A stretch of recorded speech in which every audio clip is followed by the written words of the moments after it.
Hi everyone, welcome back to Sustainable Talks with Maria J. I'm Maria J, and today's topic is going to be an interesting one and possibly lengthy one, which I do apologize in advance. So, as most of you probably are aware, the federal election is happening on May 18th, and this is a pretty big election coming forward. It's the election that can make or break Australia. The reason why I say that is because we're currently at a tipping point in Australia in terms of our economy, our society, and our environment. This has been dubbed as the climate election by some organisations. Our government has been quite inactive when it comes to climate change and climate action. We don't have a climate change policy. We've failed to get an energy agreement to help lower the prices of energy and secure energy within Australia. The government has failed to rule out Adani in the Galilee Basin and the implications it's going to have for the Great Barrier Reef. The government has also not ruled out the Equinor project that's happening in the Great Australian Bight or going to happen. So there's a lot of things that the Australian government right now isn't doing when it comes to our environment, securing the future of Australians and securing the future of our planet. I feel like if the next government that comes into power does not have a strong stance on climate change, then we might as well just throw our hands up in the air right now and just go die under a rock or something. Because I feel like Australia is so behind on climate action from a political standpoint. There's a lot of individual action and a lot of business action, but society needs some sort of confirmation that we're on the right track, and society also needs a bit of a push. I mean, if the government's not on track with climate action, then it's kind of like, why are we doing it? If the government doesn't give a crap, why are we giving a crap? Like, are we doing the right thing? Should we be giving the crap? Obviously the answer is yes, but then it also brings the question, why doesn't the government care about climate action and our future? Do we even have the right government then? Are they even representing our true values? And do they share the same vision with us for future Australia? I mean, if not, then why are they still in power, right? So today we're just going to talk a bit about the political system within Australia and how this voting thing works, because I want you guys to be as informed as possible. That said, I'm not an expert in the political field. I find it extremely confusing as well, and I'm not the most knowledgeable about all the parties and their policies. So I do recommend that you guys do your own research and find out what party represents you the best. So climate change is happening, it is affecting all of us, and in ways that we might not even realize it. So I hope that this little spiel here will help break it down and help make you realize how climate change is relevant to you and how it does impact you, and why it should be a priority value for you guys this coming election. So recently in Sydney we've seen crazy storms over December, January, and as a result I personally was inconvenienced because my bus was like an hour and a half late after work, so I couldn't get home for like what normally would be a 40-minute ride home turned out to be a 2-hour wait. So that was really annoying for me, but it wasn't as annoying because a lot of people had their homes damaged. A lot of people had power lines fallen over into their driveways and roads, so it was blocking the access to get back home.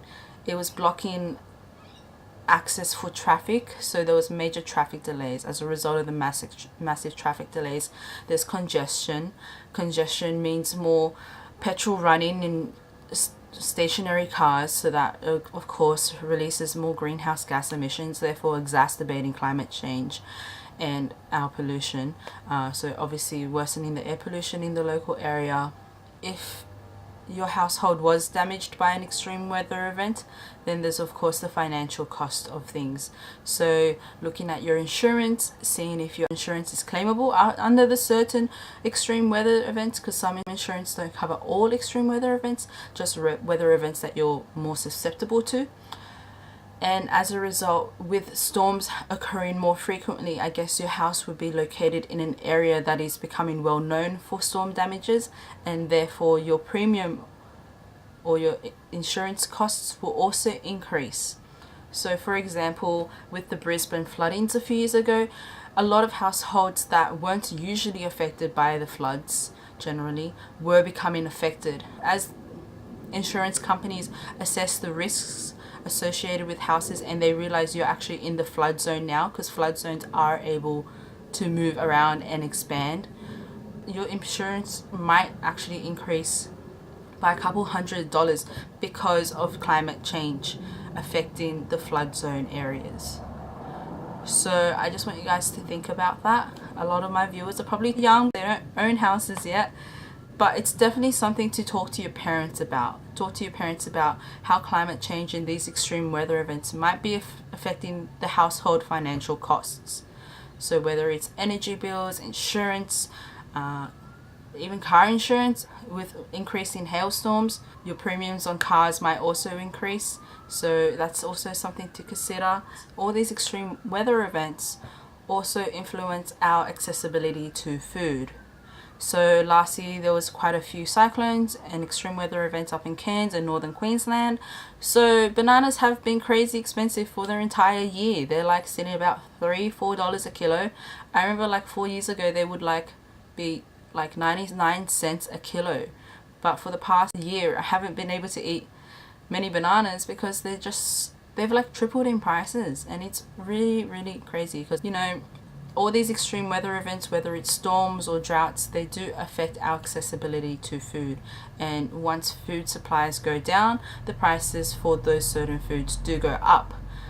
So it therefore adds extra cost to our household bills. It can affect our dietary intake. So, you know, maybe we won't be able to access the fresh fruits and veggies because they are so expensive. So we might go back to more processed food, which tends to be a bit cheaper. And therefore it affects our health. Once we start eating unhealthily, that affects health services. So, you know, we might have more frequent visits to the doctors.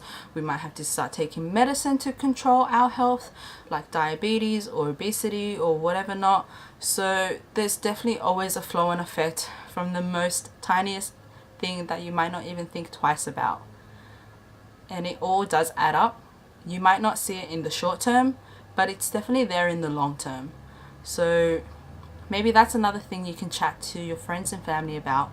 Growing up, I've always been a little bit interested in politics.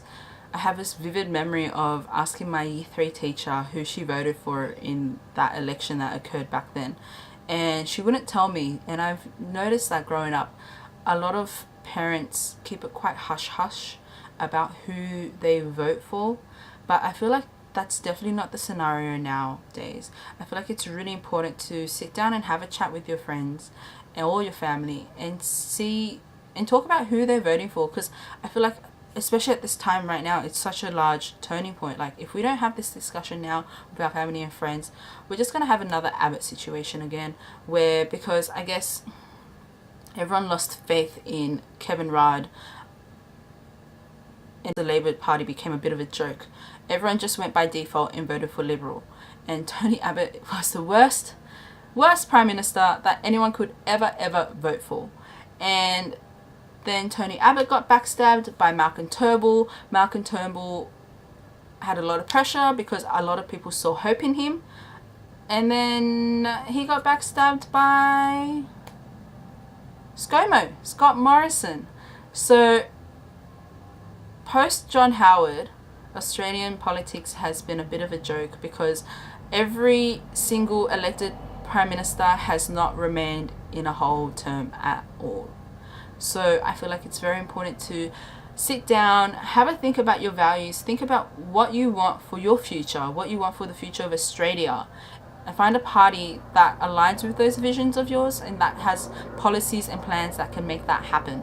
a really good way to find out your values and try find out which party akins with you is Vote Compass. It's a site that was developed by the ABC, and it can help you a lot in terms of finding which party to vote for based upon your values. It's basically about 30 questions in regards to your values, and you just answer them, and then there's a few follow-up questions in regards to the political parties themselves, and it then spits out your answers. So I did mine recently. According to my answers, I'm somewhat in between the Greens and the ALP. I'm rather socially progressive, and I'm quite the economic lefty. So what a lefty means is you're quite progressive, and if you're a righty, it means you're quite conservative.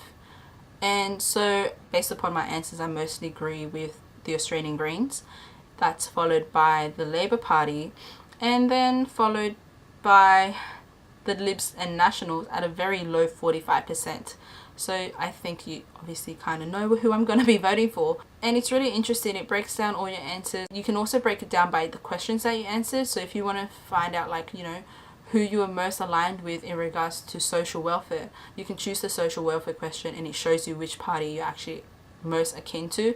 And it was quite surprising because Pauline Hanson's One Nation came up a few times. Like, they're very much anti-fracking, which I found quite surprising, and I'm also quite anti-fracking, so I was like, oh, should I vote for them? I don't know. So I also got my mum to do this because TBH, I find it really awkward to talk to her about politics because she can get quite, how do I say it? She's quite a little bit more conservative than me, so she can shut things down quite quickly. So if you guys have issues, like, I really hope you guys can have a chat to your parents about this, because, you know, you got to tell them, like, this is the world you are leaving for me. Who you vote for this election, what they do is going to impact me more than you, because I'm going to be around a lot more longer. I'm going to have to live with the consequences and live with the effects of what the next government decides to do. So I feel like if you can find ways to, like, I don't know, hit them in the soft spot. So for me, it would probably be like, you know, who you vote for is going to affect your grandkids. So, you know, if I spin it that way, I think it might hit them a bit more closer to home, and then that might actually be a turning point for them where they're like, huh, okay, this election, maybe I shouldn't be voting for myself. I should be voting for the grandkids that I would possibly have one day. So have a sit down chat with them and see how that conversation goes. If you're like me and you know you can't really talk to your parents about politics, get them onto Vote Compass. So that's what I did with my mum, and I helped her through the questions, and her answers were actually quite interesting. So my mum sits almost dead set in the center. It was interesting because when she was talking about her responses, she seemed very liberal. She was saying, like, she's happy with the job that the government's doing, like she feels like they're quite competent right now, but she's not happy about how ScoMo came into power. But she feels like ScoMo and the Libs Nationals have a bit more experience and they kind of know what they're doing as compared to what the Labor Party is doing, because Bill Shorten hasn't had that experience yet, neither has Pauline Hanson, so she was a bit iffy about them. So it was really interesting because when she said she was going to vote for the Libs, she was basing that fact on their job so far and not so much her values. So after she did the Vote Compass thing, her values actually came out completely different to what she was saying. So number one, the party that she most agreed with was the Labor Party, followed by the Greens, and then that was followed by the Liberal National Coalition. So it was interesting how she was saying, I'm going to vote for Liberal Nationals number one, but when it comes to her values, they actually came in third. So I think that gave her some food for thought, because she actually sat there and she was like, then who should I actually vote for then? So it was really interesting to see that. So that's also a good leadway to have that discussion, because then we had a bit of a chat about it afterwards. So I highly recommend getting onto Vote Compass and seeing who you guys align with, and even better, you can also find out who you don't align with, so that way you know who not to put on the voting ballot. So have a go. I'll put the link down below and let me know how your answer turns out, because I think it's really interesting. I feel like a lot of the younger generations are leaning towards the Greens and the Labour Party, but honestly I don't know how this election's going to turn out, so it's going to be really interesting, because to be honest I was quite devastated with the New South Wales election a couple months ago when Gladys won. Like I don't have an issue with Gladys, but I do have an issue with the Liberals, so that was I felt quite defeated after that. So it'll be quite interesting. That said, in Australia we also have preferential voting, so it's not like in America where you can waste the vote, you can just vote number one and that's it. In Australia we have preferential voting, so you can actually number your candidates in order from who you really want to win to who you do not want to win. So you can number it like 1, 2, 3. So for example, I'll be putting 1 for Greens, possibly 2 for Labour, and then the rest of my numbers will probably go to minority parties. So it means that your vote will be counted regardless of who you vote for. So when we're counting through the votes, say for example I vote Green number 1, Labour number 2, Sustainable Party number 3. So what happens is when they're counting it, so for example the Labour gets 5 and the Greens only get 3, then my second vote gets counted into the Labour Party pool. So even if my first option doesn't get counted, my second option still gets counted. So in Australia you cannot waste a vote. So please, when you're voting, please use at least up to 5 numbers to get your vote through, so that way at least your 5th party can get a say if your first 4 don't.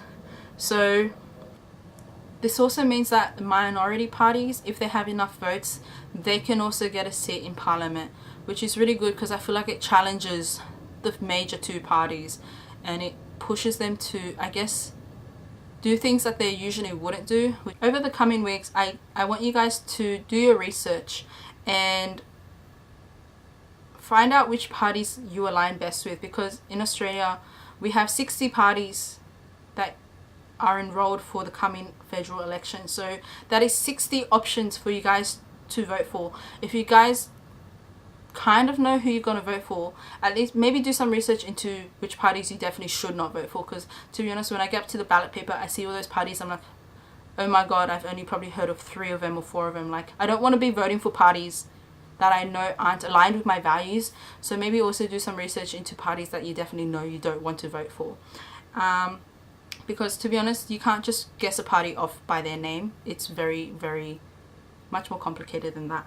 So consider your values. I'm a lefty. I'm voting for no Adani. I'm voting for equality, renewable energy, social welfare. I'm voting for the NDIS. And I'm going to be voting for policies that support social welfare, public housing and all that kind of stuff, because that's what I find myself passionate about and caring about. So have a think about what kind of things you're interested in. Maybe it's health, maybe it's public education, all that stuff, and find a party that can help support your value and that will act upon your values. I'm just going to leave it there for today, and I'll see you guys in the next video. So good luck. Bye bye.